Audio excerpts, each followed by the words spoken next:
โอ้โหตอนนี้คุณดวงก็ย่างเรื่อยๆเลยครับพี่ๆครับอุ้ยวันนี้ยำขายดีแห้งคุณดวง ยำไม่ได้หยุดเลยครับพี่ๆวันนี้ยำอลังการออกดีมากเลยครับลูกค้าสั่งทีละ200 300ครับนี่นะครับอันนี้ก็พี่เขามารอปลาหมึกนะครับปลาหมึกย่างก็เรื่อยๆครับปลาหมึกย่างเรื่อยๆเลย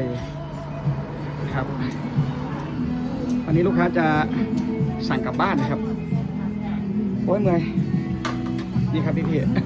ๆ โอ้โหนี่ปลาหมึกหมดแล้วนะครับพี่หมวยก็ต้องได้ลวกปลาหมึกใหม่นะครับลวกปลาหมึกใหม่ของทุกอย่างแล้วก็จะแช่ไว้นะครับโอ้ลวกแล้วล่ะนี่ครับแช่ไว้ใน